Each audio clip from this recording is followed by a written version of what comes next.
Hey guys, welcome back to the channel. Godtear ATX, keep Godtear weird. I'm Diced Ham here tonight for Strat Chat. I am joined, as always, by my co-host, MrFishopolis. Hello, MrFishopolis. Hello, happy to be back here. It's nice to be in the hexes again. And it's super great to be joined by the one and only Old Crow, maybe Yes. my favorite commentator in all of Mine too. Godtear. So, Oh, you guys flatter me. Thank you very much. I am humbled to be here. Thank you so much. A longtime fan of the show. man, Thank you. Long-time listener, first-time caller. Exactly.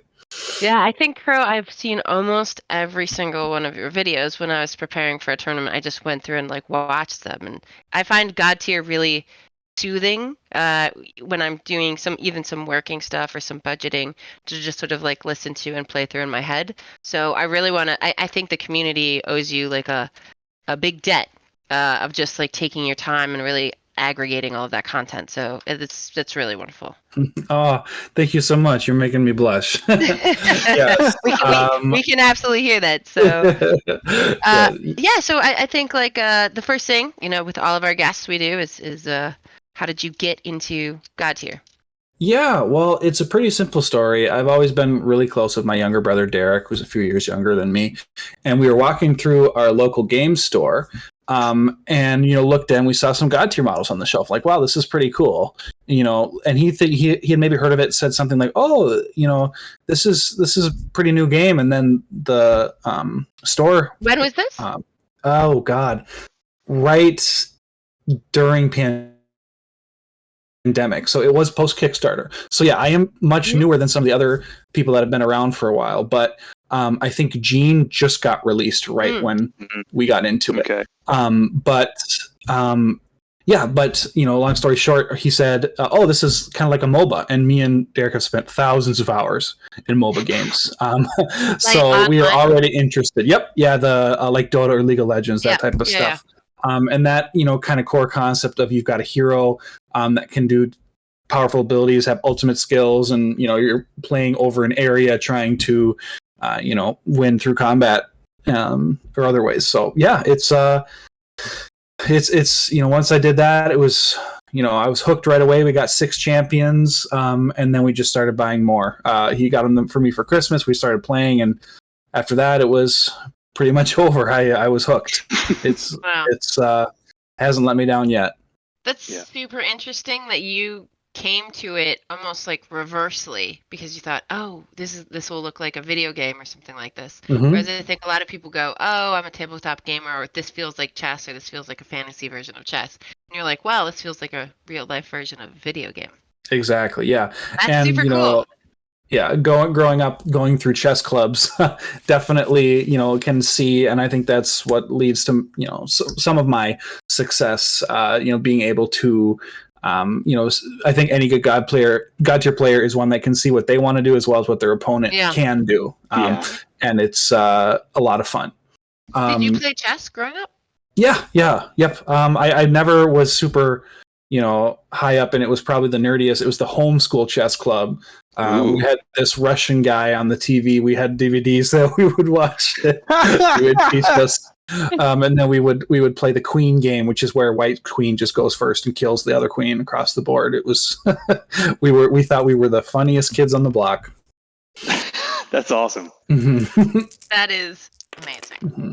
I want to see. And so, when you describe yourself or your style of play in terms of Godtear, who are your favorite champions? Oh, that's a great question. Honestly, I really love my greens and blues. My blues especially. Guardians aren't really the most powerful or has the most agency of all the classes, but for me they're just super fun. Just these big tanky, people. Wraith Mareed, though, the Shaper, is probably my favorite champion in the game, just because of the, Swiss Army knife that he is, as well as just, the model looks amazing. He looks super great, and he plays super unique. And then, of course, he has one of the best ultimates in the game. Yeah. Oh, yeah. Super fun. But yeah, I mean, I love, Mornblade, Shale, even Grimgut to an extent. I My first tournament I played those four. It was Wraith, Shale, Mournblade, and Grimgut, and I was able to steer that to a tournament win, which was a lot of fun, but it was super hard and without Kylan and Skullbreaker, so, Wait a second.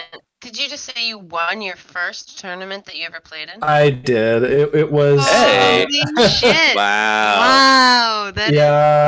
Humble brag, I guess. I still have not won a tournament, period. That's incredible, dude. Yeah, well, it was very difficult. I remember one game, it was actually Gearbox was in the finals with me, and man, he put the pressure on, but I think what had happened was the Retchlings spiked a roll onto Maxon, knocked him out, and spiked a roll onto Rangosh and knocked him out to win me the game. You say awesome. Gearbox was playing Maxon? Yeah, of course. Wild. Out of plot twist right there. Yeah. Yeah. The Retchlings, if they hit the rolls, can be very powerful. Oh yeah. If they sort of miss those, you're done for. Yep. So wow. That's awesome. That's impressive. You won. How long had you been playing Godtear before you? It had been probably like a few months because I got super into it. And actually I had played my first online game against Sam, the guy who writes the Objective Hex blog. And he, yes, good. Yes. And he, I was so nervous because I had read all his content on his blog. I had read all of his tournament results of how he'd win every single tournament and the different, war bands he had. And I just posted hey, looking to try out online. I've got Tabletop Simulator. Love to give it a shot. And man, he schooled me. He took me to town. I really felt like I was playing against I felt like I was playing pickup basketball against LeBron James. It's that iconic for the game, and being able to survive that, and being able to go on and build some confidence from the tips he gave me, and then it's all history from there. That's awesome. I mean, he just schooled me 3 days ago, so you don't get to outgrow those things. Getting schooled by Grumpy. So speaking of games, one reason we brought Crow in today is because you actually invented, I believe, a drafting format, the limited pool format, right? And tonight we want to talk about drafting. Yeah. I'll talk real quick about that because, of course, it's I think an an injustice to just shoehorn Godtear to play only the same way over and over again. It is so diverse with our options, but drafting is probably one of the best ways to play in person because usually you're sharing a collection or something like that because you only have a few champions and it's fun to just take turns picking. That's always been fun. And what I wanted to do is give us a little bit more variety and a little bit more of interesting because coming from the MOBA, especially Dota, there's a special game mode there called Random Draft where it's a certain amount of pools of the champions. I think it's about half, maybe less. It's been a while since I played that, but and you take turns banning and picking from that pool and trying to build the best team against the other. And I really was trying hard to make that work in Godtear. And what we landed with was, I think, a really fun way to play that is very dynamic. It is pretty hard to have a bad play experience, or I think it's usually pretty balanced, and it's the variety is super high, and you find things like the bottom champions all of a sudden picking them last and then winning a game because you picked Rattlebone. When would that happen? It's super fun. It happen. Mm-hmm. Yeah, that's a really good format. I think we probably will circle back to that on a different episode, but I think tonight we're going to speak in general about drafting. I did, while you guys were chatting a little earlier, I very helpfully drew up a scenario. We've got Quest here. Yeah. And I went ahead and rolled, and I think Crow, you're going to be up first. So I think what we should do is we're just going to talk our way through a draft here. Have you two draft against each other, I'll interject, and we'll all just kind of talk about what makes sense for counter picks, what you're looking for in counter picks, what you're looking for in synergy, what your thought process is, and kind of how that works. So if we don't mind kicking off. Perfect. Are we going to you're do? up Is this first. 5-1-3, or that what I mean by that? Do we each pick 5 and then ban one of the others and then play 3 out of the 4? Or are we just going Let's to pick do 4? that. Let's draft a 5-1-3 right now. So Yeah, I have this a is question. yeah. Is Go that ahead. how you would play in a tournament? Is Yeah. that For the the tournament most draft? part, I think. What's the standard? Whatever God tier tournament. If they're going to be running it, what's the standard? Well, the standard from SFG is no draft. It's the SFG4 locked list. Oh, you just lock your list. Okay. Yeah. So Mhm. everything outside of that is unofficial technically. Great. But everyone here plays a lot of online tournaments, and thus formats get shuffled around. And 5-1-3. So just briefly, 5-1-3 is you two will alternate picks for 5 champions each. Then you will each ban a single one of your opponent's picks, and then you'll each drop one, and that'll leave you 3 for the final game. Yeah. So And this is just one of the easiest draft formats to do because it lets some players, like let's say, I've been playing someone like Kylin or Skullbreaker every single game, and that way, you can always just ban that away and try and, or it leads to more different choices that can be made. Totally. For sure. Mm-hmm. So let's jump in and let's start talking our way through it. So I think Crow, you're going to be up first. Perfect. And let's do it. So first thing to notice, we get to the table, we figure out the scenario's quest. Quest is something that rewards really high movement. It's a relatively low battle ladder scenario, which means that just running up and killing your opponent might not be good enough. But you really need to be able to move fast or move objectives or something like that. So, and me rolling and figuring out that I'm first player means that I get to open the draft, which means my first pick should be something that will probably soak a ban or at least be able to play into the vast majority of my opponent, or even just the vast majority of the champions in general. So with that in mind, drafting first here is a disadvantage. I feel like it's not. And that's just because this is a very swing scenario. And what I mean by swing, it is a Kylin powerhouse scenario. So for me, I think that first pick is okay because, with 5 champions each, it's going to be harder for you if I'm doing my job to trump me with a last pick, because that'll happen a lot. If you're not careful, player 1 will have all their champions down. And then, player 2 will last pick like a sneaky Pete, and you go, "Oh, my highest accuracy is 5." Yep. Whoops. Yep.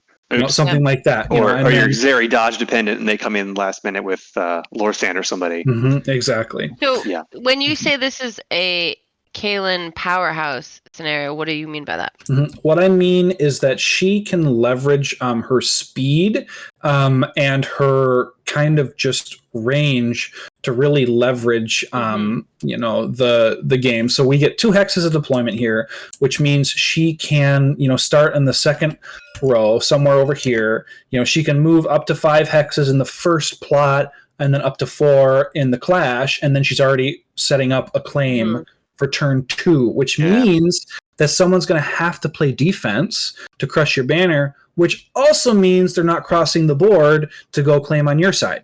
It's just a simple, you don't want to overcommit her, right? But, for me, even though she can't crush, the thing is she doesn't have to crush if she's on your side, right? So that's definitely a one of her weaknesses that gets lowered, because our lanes are so split. We've got 2 lanes and they're pretty far away from each other. And she doesn't really have any super harsh counters right now. It's just a really solid thing that you're probably going to end up banning. So that it allows me to build the other 4 really specialized, because if you let her through, great. If not, then I can have 4 that will be able to attack yours pretty well. So final answer, we'll lock in a Kylin first pick. Yeah, I think that's for smart. me. Mm-hmm. This is maybe her best scenario, I think. Mm-hmm. Yeah, it's very good, but the thing is, if you're not comfortable with her, or if you don't want to run her in too early, but I think that it's something that I can leverage and I'm okay with, because it might enable me to just play like a controlling 4 further on. But all right, go ahead. You shock me with something, Fish. What do you got? Shock you with something. Well, I agree. I think Kalen's good, and Kalen doesn't have a hard counter right now. So if I'm like looking at this, and I'm like, oh well, he took that. There are some things like I do want to punish you then. For having to come over to my side, plant, and then what, right? Because Kalen like doesn't have. She's not super hard to hit. She doesn't have a ton of armor, and she has like big followers. But I think so. Okay, so we're just gonna go totally open hand here. To me, I think I either choose someone like Lily, so I can minimize Kalen's impact, right? I can start moving those objective hexes closer together, so that I can both crush and plant, especially with someone like Lily's speed, right? I'm gonna start pushing my objective hexes actually closer, so that when you plant, I can still crush. Or I'm going to do something like Skullbreaker, who can just like move through things. He can crush, he can plant, and then come fuck with me. You know what I mean? Exactly. Yep. So I think it's probably going to be one of those two. I think Skullbreaker is. I think they're both fairly strong into Kalen, actually, because while Lily does provide Kalen with a ton of fodder, she's also not totally fucked up by Kalen's, multiple kills in one turn. She can just the Thornlings can just respawn, right? Absolutely. Yeah. However, I think Lily is weak into Kalen because Kalen does not give a fuck if you push her, right? Like pushing Kalen is pissing into the wind, basically. Totally. It doesn't mean anything. It says she's gonna recover from basically anywhere. So I think with that I would choose Skullbreaker because I'm gonna try to zone Kalen. Because then if Kalen wants to do this stuff, and he's good, he can crush, he can move, with all of, especially, if you have. So what's nice too for Skullbreaker into Kalen is that his tooth bearers now have more targets to get close to do double wounding, right? Yes. Like the thing is with the tooth bearers, if you're running them into small followers, they're gonna basically auto wound, and that's your movement. But because I'm running them into big followers, I can do an auto wound. The virtues aren't, undoable to get through that armor, so maybe I can even get 2 extra movement out of Skullbreaker if I need to, or I can boon him up or whatever. So I actually like playing Skullbreaker into Kalen because I think his followers also benefit from having these extra targets that are pretty easy to hit and pretty easy to damage. So that would be my choice. Yeah, absolutely, 100%. I think Skullbreaker is a great response here. I think Lily could have been one, Wraith maybe could have been one, but I think Skullbreaker, especially knowing you, I think is definitely the right pick because it's something you've played a lot, something you know how to leverage, and I do think Skullbreaker can be good into Kylin because Kylin has to really overexert herself if she's going to be going after Skullbreaker. And the thing is, even a naked Jawblade, a 5/7 against Kylin is going to be very hard to deal with. And the thing is that all you need to do is just try and get Kylin knocked out after she's gone, and then after she's activated, especially in the Clash, get her away from those hexes. She can't claim. That lowers so much of her usefulness, being able to get that banner down. So that's a great response. So... I'll just say real quick, you've also both first picked champions that are very popular bans. Right, exactly. And so that's going to be a thing too. Is like I'm like, oh, is Skullbreaker going to draw the ban? Is he going to soak the ban? It's possible neither is supposed to be the table. Yeah, absolutely. Yeah, but that's a great versatile pick. Love it. So what I'm going to do, I'm going to go lean a little bit into comfort here. And leaning into comfort, I think, is something that's undervalued because, there could be something for me to play certain champions. But if it's something that I have 100 games on to 10 games, if I play the 100 game champion that, I want to, it will, I think, lead to better game states rather than me trying to think on the fly. I'll be able to play faster. I know exactly what I want to do. And for that case, I am going to choose Wraith. because Wraith on this scenario is very, very strong. I think it's one of his best scenarios because you have what I like to call the kidnap, because you can kidnap a hex here. So I'll just quick demonstrate that on the board. Yeah. If we got Wraith starting here, and we've got the Splashling here, what you can do is you can move the Splashling here, and then Wraith can, on his turn, Kersplash onto it. So that's current. Or current, sorry. Yep, current. And then Yep. And then he can get a boon. Usually I do a move boon for now, I'll explain why. Because then what you do is you'll undertow this hex. Usually you can undertow it here.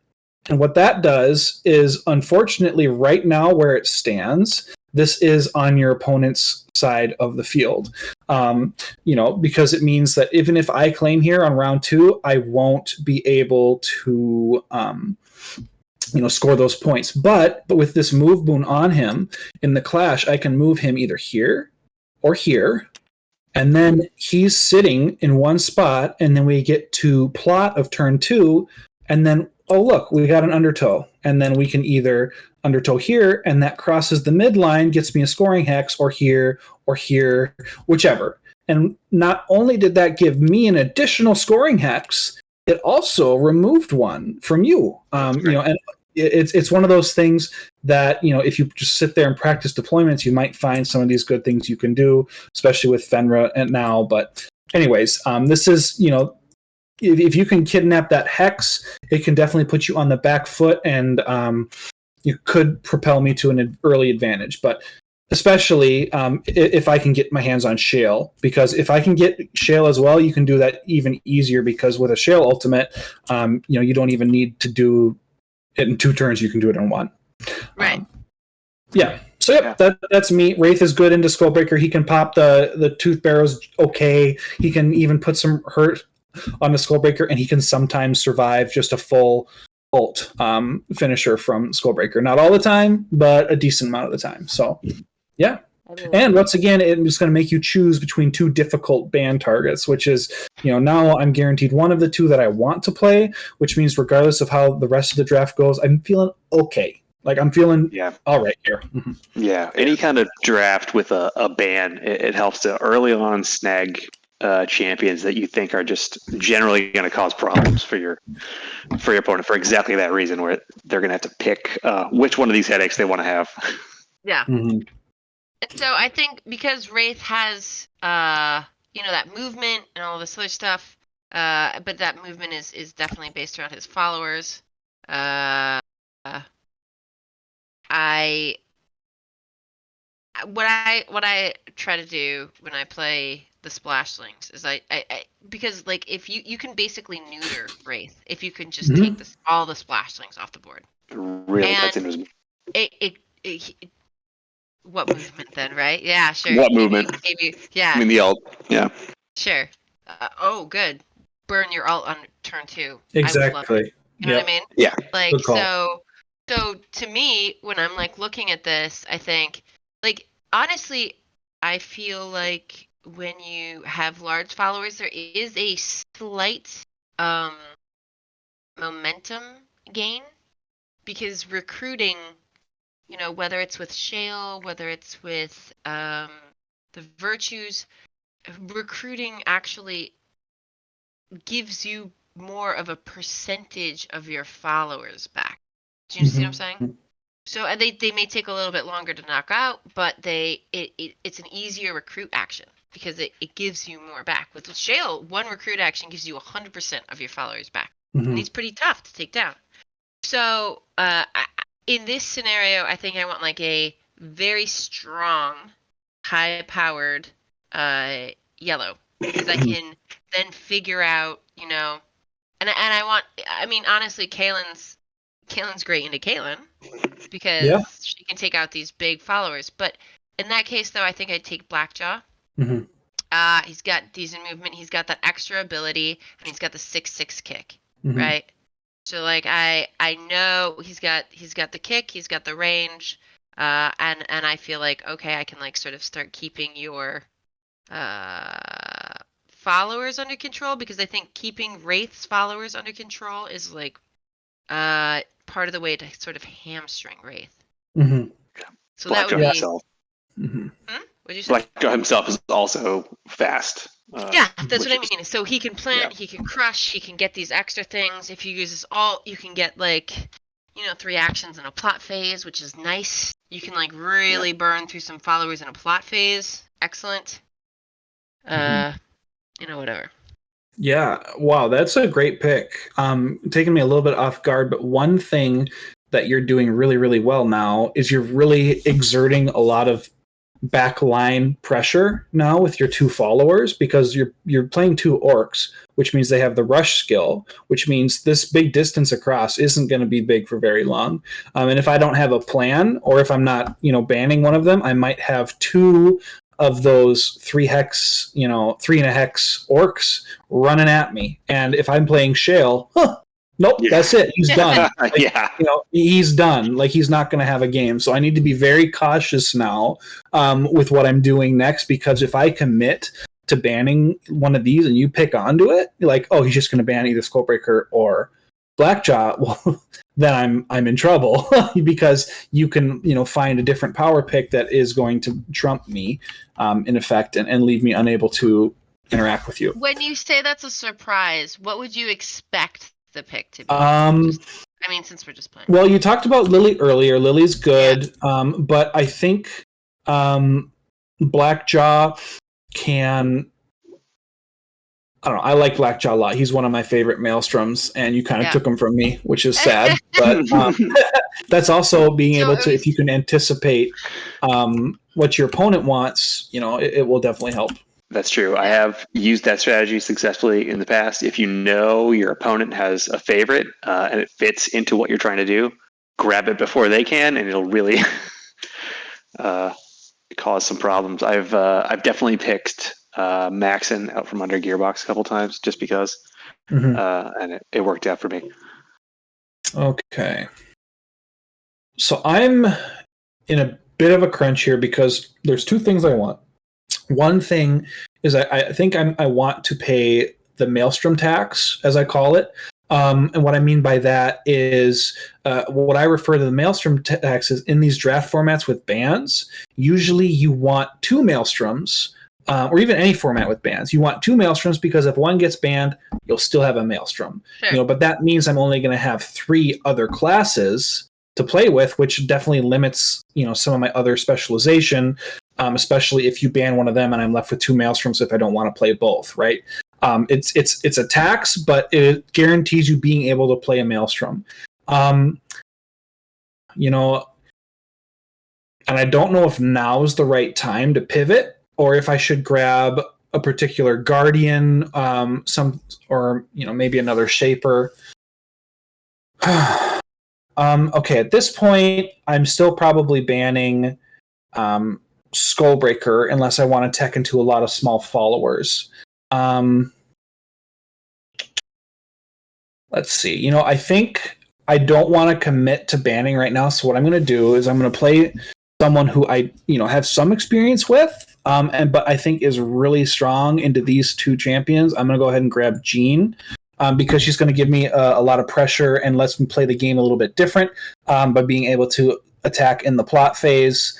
As well as she can stand against Blackjaw really well. The followers can help. It also hedges me against a Lily pick. If you pick Lily, I do have an out with the Golden Strikes being able to move those Thornlings that have been ulted onto a Hex. So, Jean she's not as powerful as the other 4 champions, or even especially the first 3 champions that got picked. But I think she definitely can fulfill a job and can definitely help me be able to control your followers, because right now you've exerted a lot of pressure through your followers.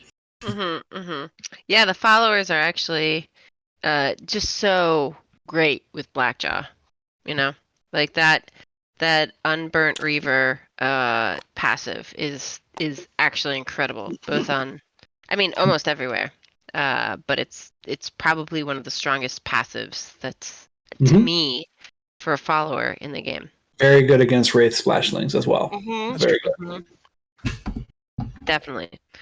Okay, so you have more small followers, and you have goblins now, and your team is very fast, right? Mhm. You're doing a very good job of all of that stuff, which is a nightmare for me. I also think at this point it's about the Maelstrom tax. I completely agree with you, Crow. I think that, Maelstrom in terms of especially controlling small followers is so important. Mm-hmm. So just FYI, I'm really thinking about either Fenra here or Luella. Luella's fast. Fenra's fast. Fenra's fast and can crush. Mm-hmm. Fenra can sort of choose people and crush on that. And Fenra is good against larger followers because we can really group them up. They're going to be caught in whatever. Yep. And yeah, damage booster shit. Yep. And yeah, exactly. You've already drafted two, small follower warbands that are fast with lots of movement, which can get in the right spot to get those big damage off, which against the virtues, you can end up one-shotting them pretty consistently, as well as always picking off a splashling. But yeah, I think Fenrir is a great pick here, not only because she's fast, but she can definitely, her ultimate can be really powerful in this scenario, get Skullbreaker to crush, and move, and then be able to move and claim, in the same lane, which would be ridiculous. Also, I only have 5 accuracy on Jean and 5 accuracy on Kylin and the virtues. Of course, I can, change hers a bit, but it's not free. Right. Definitely a solid pick here. But so I think I take Fenra because if you had dodgier people, right, and your team is not dodgy right now, you're sort of more armor heavy. So Luella is less efficacious. That 3 damage roll is going to be a rough time against some of these. Like the Shrikes, no way. And a 3 damage roll against the 2 and the virtues, meh. Yeah, she's gonna be good against the splashlings, but the problem with the splashlings is they position themselves in a way to be where like precursors to Wraith, so they don't group up. Yeah, so I don't find, because of how Wraith plays, Luella is that great into Wraith. Yeah. I mean, absolutely. He's fine into his followers, but his followers don't group up, so I never get to do that. They're all over the fucking board. Yep. Yeah, that's a very wise, discernment there, because if you pick Kylin here, what I do is I hard pivot. I pivot into kind of a Luella trap. I just kind of pick high armor or large followers, and then I just kind of ride on the draft being able to ban Blackjaw, and then having you forced to play Luella into a whole bunch of high armor, which is going to be advantageous for me. But with Fenra, it makes me kind of switch up what I'm thinking, and not being able to just pick Mournblade or Shale or Kira or whoever and just try and bully Luella. I think Fenrir is a great pick here. I think she's really good at this scenario, pretty good into Kylin. So we'll see, how that goes. I think that was a solid pick. So now I want to be able to find my answer. And with you showing a 5-die, or right now you have a 5-1 and a 4-1 and a 3-2, so you have pretty low armor. So Luella could be a great pick for me, but the thing is, I already have 2 Maelstroms. I'm not interested. She's really good, but that's a good way for you to be able to hedge against her, as you've already got. I've already shown my hand, right? So what I'm going to do is, I think what I'm going to do is I'm going to go for I could do 2 or maybe 3 ways, I think, because I could pick Halftusk. Halftusk is pretty slow. I just don't think I want him right now. I think rather instead I would either want Sneaky Pete or Lorsan. And the thing is, with Sneaky Pete, he is able to Alpha Strike in the plot phase, but I already have a Goblin. I'm not interested in running 2, just because it skews the game too much.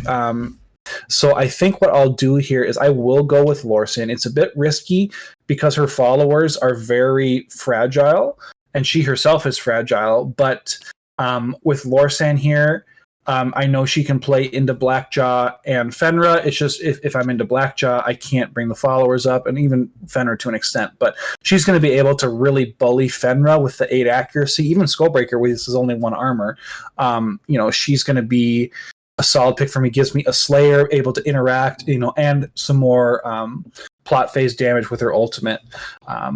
So I'm pretty happy with Lorsan here. It's going to be difficult. I have to play pretty cagey, but I think I can do so. As well as I think what this is doing for me, it's telegraphing a Blackjaw ban, honestly, because I don't want to play Lorsan into Blackjaw. Mhm. It's just going to be too hard because he has that plot phase interaction as well. Yep. So I just want to take him out because we can play into Skullbreaker and Fenrir. They're both X1 warbands. Let's see if I get punished for it. Yep, so that's absolutely. definitely what I'm telegraphing here. Yeah. I think that's a very. I also think you should explain what you mean by X1. Mm-hmm. Oh, sorry. 4. 4 is the dodge of Skullbreaker. 5 is the dodge of Fenra. I'm just using X as that dodge stat. Yeah. So the 1 is the armor. So they're X and 1s. Right. Yeah. Absolutely. And it's nice to give yourself that sort of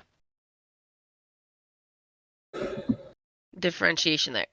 So here's some things that I think about now. I see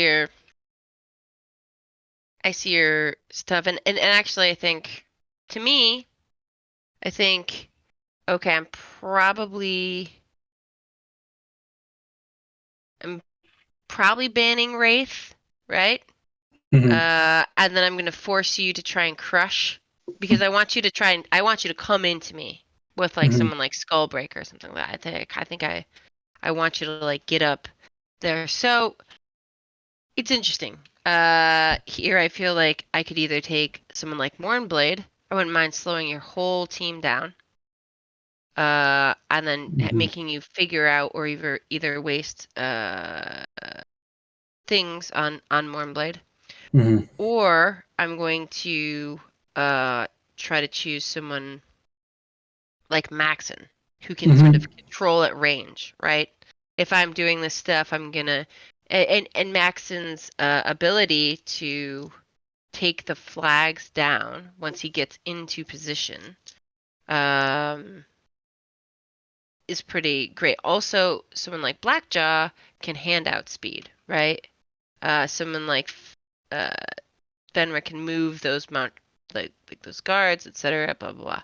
So maybe I take Max and try to control some of your banish stuff like that. Mm-hmm. Yeah.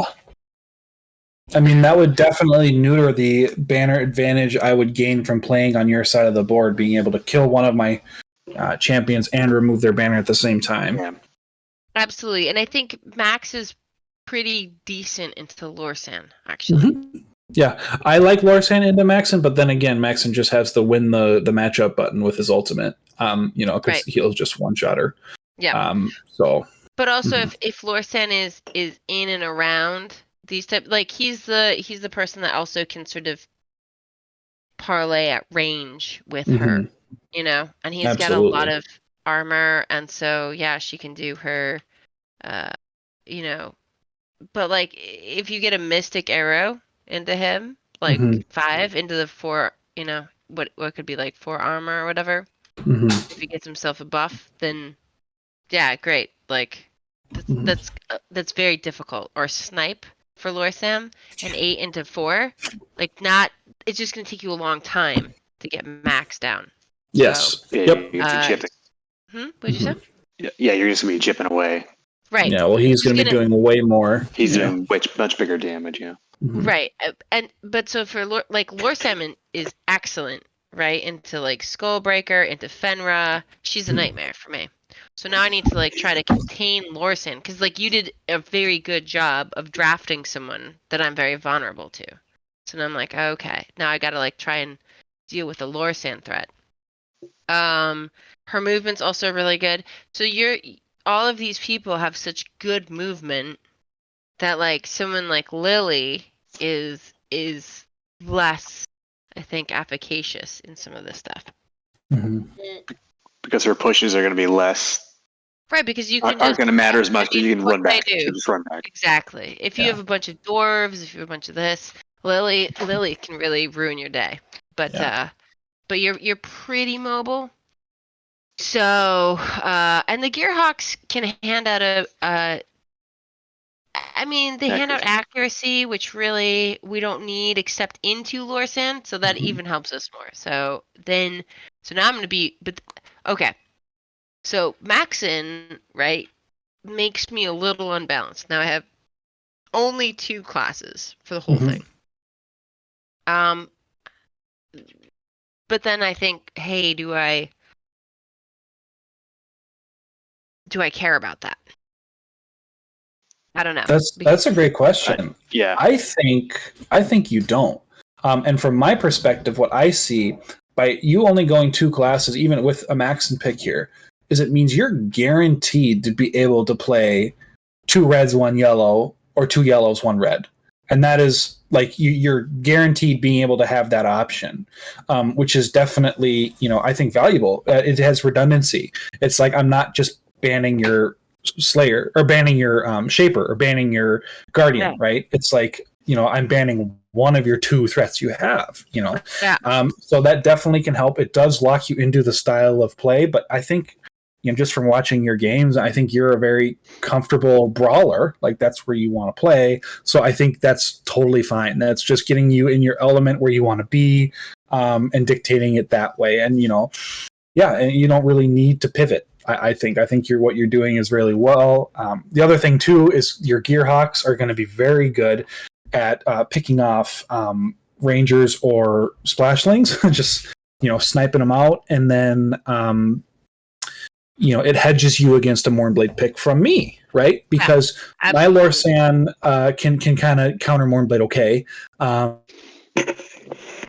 It's not as hard as a Maxon counter, but it does, shut off me trying to completely control and claim at range from Mournblade. I think that's a solid pick because the Lorsan for me helps hedge against Lily. And this is a good kind of example because Lily is one of the best champions in the game, and she is going to get passed by this game, I think. And that's because I think both of us are playing around it pretty well. We both have answers, especially me because I've got Kylan and Lorsan, which I think both are pretty oppressive into Lily. And you as well have Blackjaw and even Fenra or Maxon to an extent. Well, I think she's better against Maxon, but still, like Lily could be an option here, but I think she's just going to get missed because this is not her game with how the draft has. I think everybody has so much movement here that like Lily's pushes are less efficacious. Yes, probably the character she's the most efficacious about against here is Maxon, but he's also ranged and high accuracy, and I actually don't mind Maxon into Lily. Mm-hmm. Yep. Especially when you have other champions like Blackjaw or someone who can hand out speed to Max. Absolutely. Totally. So just to jump in and echo some of what Crow was saying, I completely agree that it's totally cool to lean into a class or 2 if that's your play style.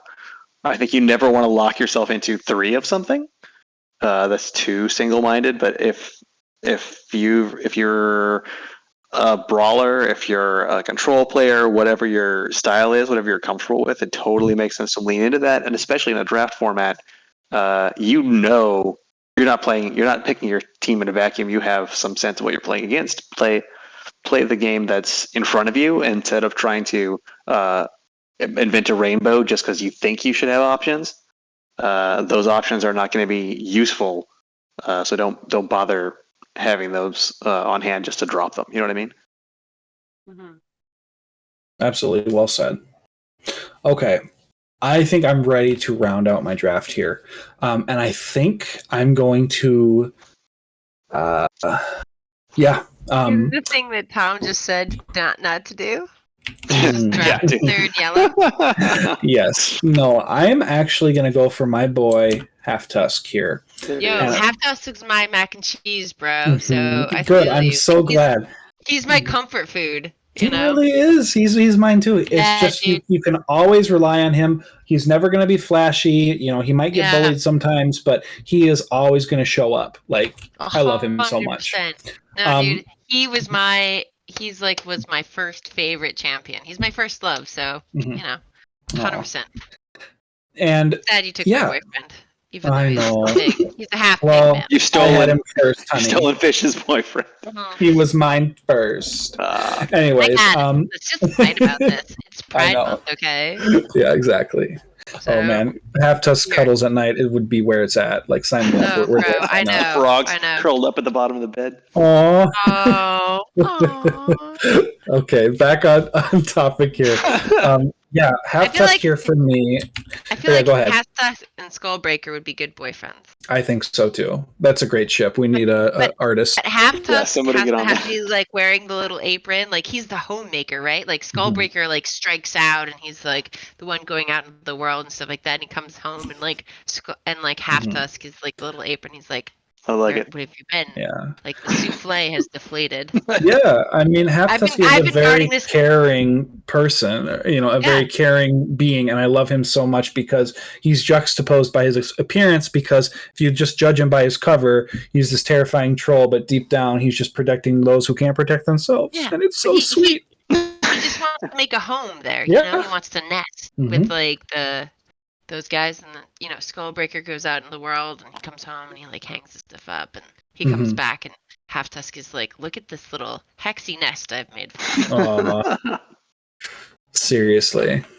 Yeah. You know, and Right. yeah, so Halftusk here, part of why I'm interested in him back full circle around is, you know, you do have two of the, you know, of X and ones, like I said, and he's good into those. But for me also, like you've demonstrated here, you've got a decent amount of chip damage.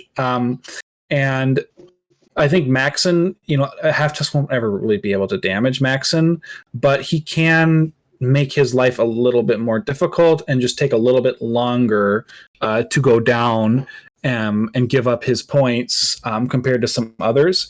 And, you know, Halftusk, like I said, he's really slow, but I do have an out. I've got Kylin who can either move him one with her, I think Thundering Hooves is what it's called. Yeah. Yep. And then, or using the Golden Strikes or Jean to give him some move speed in the clash, get him on the other side, and his frogs can play some light defense. I think that's always valuable. Absorb some pressure that way. You know, he just really will kind of just sit there, and, you know, he can go fight Skullbreaker if he wants. You know, I've got, or he can go, you know, try and make absolutely. Mhm. Yeah. Fenrir's life a little more difficult. Yep. So yeah, I think that's where I want to end. He's a guardian. It kind of rainbows me out, which I feel comfortable playing. But, you know, also I think Halftusk might be kind of weak, but he's, you know, I think I've got like his counters. I think that are left are Lily and Exactly. Shale. But I think we're going to be passing on those because I have Kylin to deal with either, or even Lower Sand can deal with, you know, Shale pretty efficiently as well. So I have outs. It's not lost if you grab, you know, some of his counters. Yeah. So 100%. So when I see you take Halftusk, I think, hey, Lily's great against Halftusk, right? Mhm. We can just blow your shit away. Mhm. You're a little bit slow. You can like not get back there. You know, I can make you just expend a lot of resources trying to get yourself in a position. But I think the trick here is not to counter pick every pick as it comes in. You want to counter pick the team, right? Yeah, absolutely. And Lily is not efficacious against this whole team except for Halftusk. And so it's like, does that do anything for me? Shale, I think, is decent, but unless I'm going to commit here, if I pick Shale, you know I'm committing to a Kaelin ban, right? Yeah, 100%. Like, Yep. 100%. She cannot be on the board. Mhm. but I actually like also don't think that is a thing that I need to do on this. So to me, here, I think my pick is Finvar. Oh, okay. And do you know why? He's tanky boy. That's right. And he's got a good ultimate as well. Oh, I love a Finbar pick from you here, actually. So that's exactly right. Actually, the reason I picked Finvar here is not just because he's tanky, but because that ultimate, until I use it, is a huge threat. So I can contain how you play until I use that ult, right? Yeah. Because his ultimate is fantastic here. So I think I picked Finvar because until he uses that ult, you don't know what flags on my side of the board could or could not be scoring. Well, honestly, I'm super impressed here. I don't think I've ever seen a Finvar pick look so good. I think Finvar is amazing here for you because I've shown my hand. Like, my damage is not very high. I've got a lot of chip damage, a lot of high accuracy, low damage attacks, and Finvar is good into both. Like, Finvar is great here. I really like that pick, and it's already got me starting to think and trying to affect because schooled me with Finvar. Grumpy schooled me with Finvar on that last one. But I think he's definitely a bit underrepresented. But yeah, go ahead. No, is what I was saying is I think that he threatens a lot of things, and so I think he's really good into this at this point. Nice. Yeah, he's one that can stand toe to toe against Halftusk. I mean, 100%. Yeah, and like you said, it really changes the way I can play until you use that ultimate, right? Yeah. I don't have as much control against Finvar as I maybe could, to try and stop him from running and ulting. And I think that's you stuck with not overcommitting to your two classes, branched out and found gold. I love it. That's great.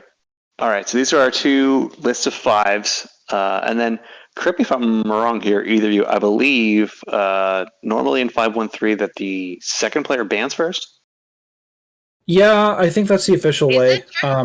If we're running a full official tournament, I would suggest just having the first player ban first. Sure. But I think if you're the second player bans first, it's a bit more equalizing because player one is already at a disadvantage, especially if they ban first, because they have to deploy first. They don't get to pick the lane matchup. Yeah, it's just first and first and first. Yeah. So let's play it that way. Let's have MrFishopolis ban first. All right, so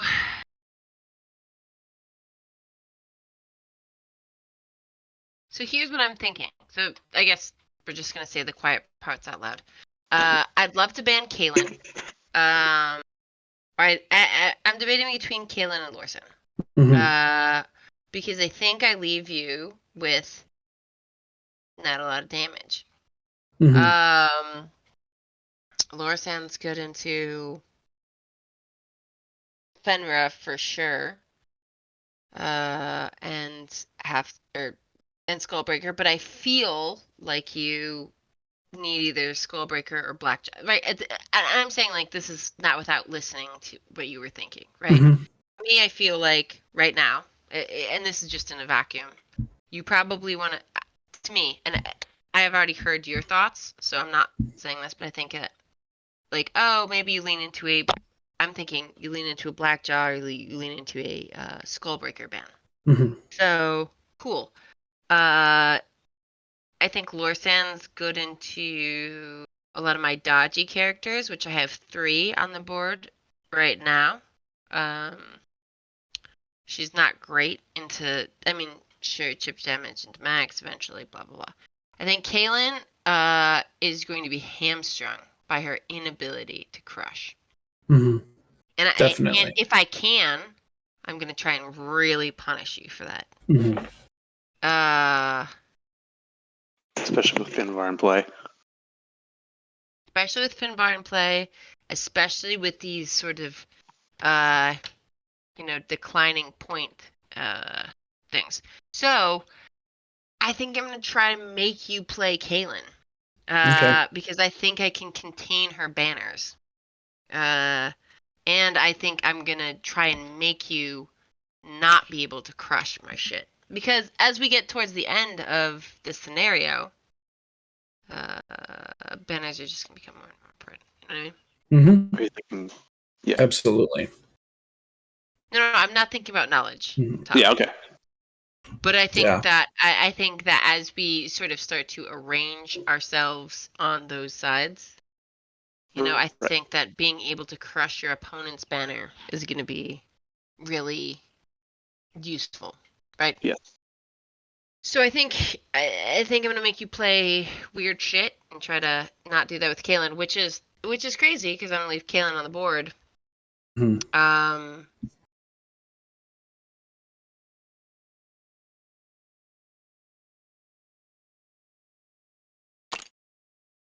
Is that the call? Yeah, I need to just I think that your team is low damage. Mhm. Your team is low damage, so I'm gonna ban either one of these dudes that are gonna put your team into high damage range. And yeah, I'm gonna ban Lorsan. Yeah. Wow. That's Nice. Not good. Kalen. I think that's Not good. Kalen. I'm bummed that Lorsan got banned. Like that's the thing. It's like you can get that one good pick. You're like, there's no way. She's going to get banned because Kylina Wraith's soaking the ban. Yeah. Well, no, she's banned. Oh crap! Yep. Now I have to kind of reevaluate my position and what I want to do. I think my three are pretty clear for me now. I think it's just Halftusk, Wraith, Kylin. I don't think Jean offers enough here into you to be worth it. And because at the very least, Halftusk can run into Skullbreaker or run into Fenra. Like he can run into one of those two. So I think I have to be very careful about who I ban now too. I think Halftusk dominates Fenra if she sits around. Yeah, he can get up close. Yeah, absolutely. Okay. Halftusk famously great versus Pete, who has the same dodge stat. So this is hard for me too. Why is that? Well, I mean, I want to just ditch Finvar because he does exert a lot of pressure and is kind of immune to my champions right now. But the thing is I don't want to deal with. I mean, to be fair, I don't really have a double back, or I don't really have any backline champions. Like all mine are fine playing up, but still, the orc followers can be hard to deal with. Just for everybody listening, can you define backline champions? Yeah, someone I like to use the word anchor. Like they're the ones that kind of anchor your back or your battle line, right? So that's someone like Nia, Shale, or Akira. They like to play back. And like they're not going to really be running up and crushing. Yeah, they're going to be playing here. Being slower, but can influence the game in different ways. And then someone's like assassins, like Pete, or the divers, like the Tooth Bearers and the Unburnt Reavers, can get to them before they can set up or before they can get screened and just kill them. Yeah, so, dive is such a video game term. Yeah, absolutely. I'm a nerd. So no. I play a ton of Overwatch, so I understand like dive comps. And stuff yeah, like so absolutely. Basically, dive comps means that you are very fast. You're usually fairly low damage, but you're very aggressive in terms of tempo play. Yeah, absolutely. I just sometimes these terms I want to make sure that they're explained. Absolutely, that's good. Yeah, I think I'm just gonna stick with my original ban of Blackjaw. He's just can swing the ladder super hard. I'm gonna have 2 warbands with small followers. He's quick. That kick is nasty. We'll get him out. We'll make you have to choose. Maybe hopefully make you choose between Maxon and Skullbreaker, but you might not. But hopefully that's something I can make you choose. No, that's a great ban on your part because I just think Blackjaw with your follower count and his not just his range but his versatility and that extra action is gonna have a field day. Oh yeah. Shit. Yep. Yeah. And I don't have pressure. I can't pressure him. Yeah, you can't really. So I think that is a very, very good ban. I think that is the correct ban, actually, in this scenario. Nice. All right, so here's our 4 and 4, which then at this point, each player would drop 1. So I think if you guys are cool with it, let's just do that verbally. I think sometimes on TTS here we'll like type in a little dialogue on the bottom left who you're dropping, that kind of thing. But I think just for ease of viewers, we'll just have you say simultaneously out loud who you're dropping. Yeah, I gotta think about this for a second. Yeah, I'm talking to fill space while you both make decisions. Yeah, I'll talk about mine. I'm pretty ready. So take your time, Fish, and think. But for me, I could almost pull a programmer move here and drop Kylin. The thing is I'm just if I was a better Gene player, I think I would, because there are a ton of small followers. There are 2 armor or 1 armor. If she hits, she can get them. But the thing is that does definitely leave me a little bit lower on damage, but it would completely neuter my weakness of Kylin. But it is an impulse decision that I think I might not, feel the greatest about in the future, depending on how the game went. So I think I would still, go Kylin, Wraith, Halftusk, but I think Gene could be a sweet pivot here. Especially against all the large amounts of small followers and relatively low damage into her, Yeah. So here, the 2 that I'm debating between dropping is definitely Maxen and Finvar. I just think Finvar's tankiness, regen, and ult are so good on this scenario that I probably keep him. Max is excellent also here, especially with the, soften him up snipe kill. Like, excellent, right? And that's a ton of pressure consistently through a game like this. Mm-hmm. So that's a tough decision for me. There. I'm definitely keeping Fenra. Definitely keeping Skullbreaker. It's between those 2. Okay.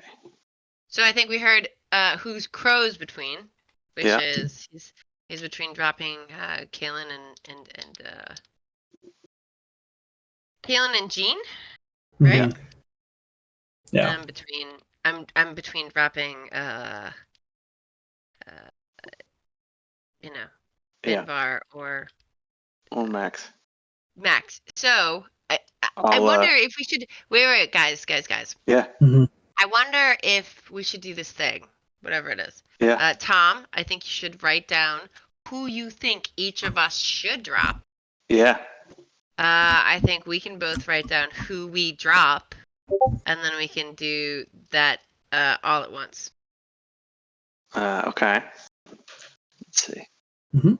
We can just do it in the chat, right? Yeah. Mm-hmm. All right.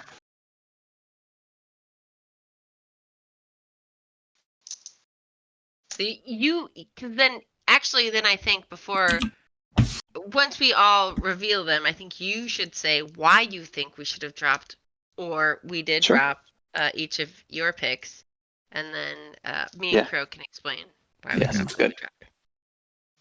Is everybody in? Yep. Yeah. I'm okay, in. I'll do it. Ready? I'll do a 3, 2, 1 hit. Yeah. 3, 2, 1, go.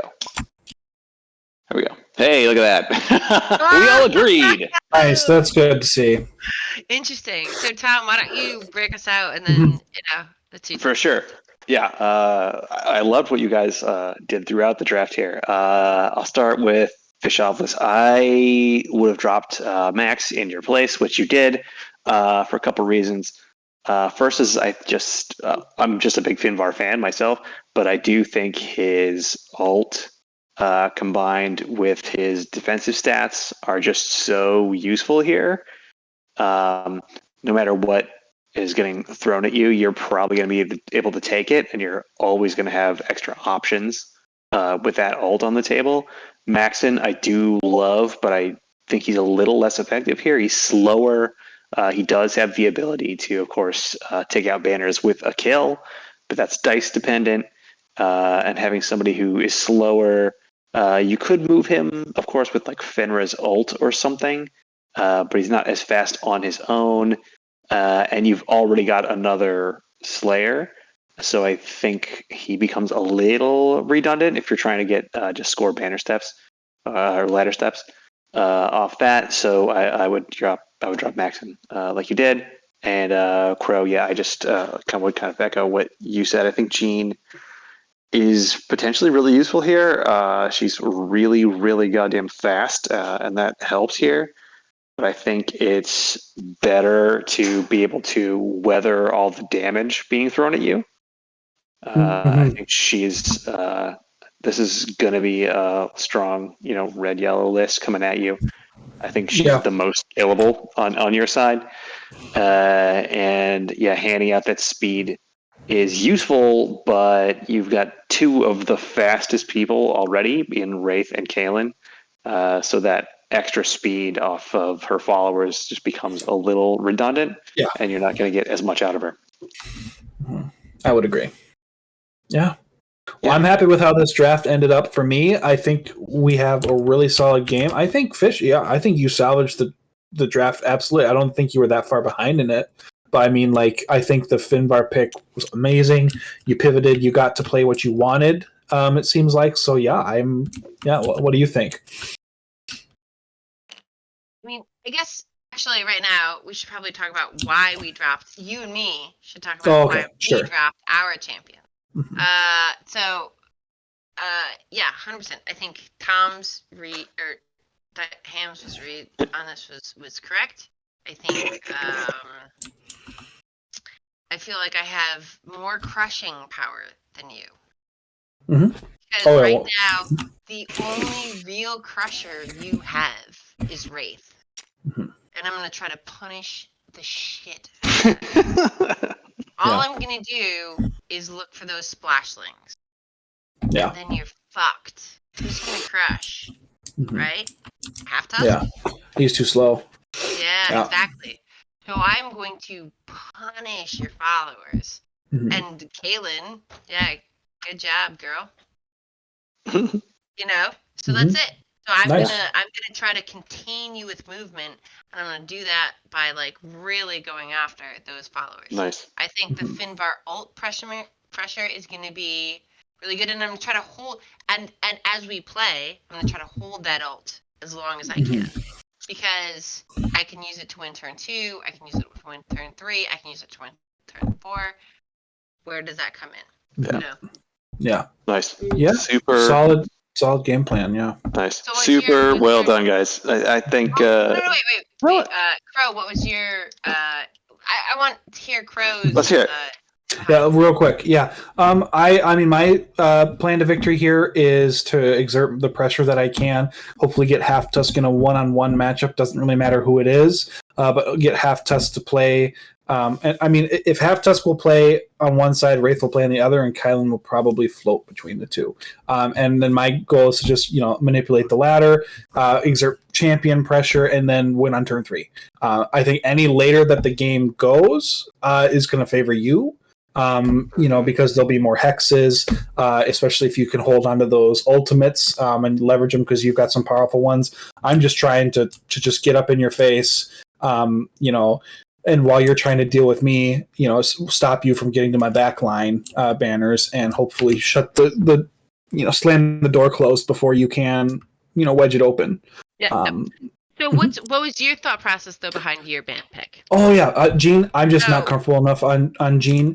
I think she could really have shined here, especially if Maxon got picked, but he got dropped. So then now I don't feel as guilty not playing her. But she's good against the auto wounds that the Reavers have.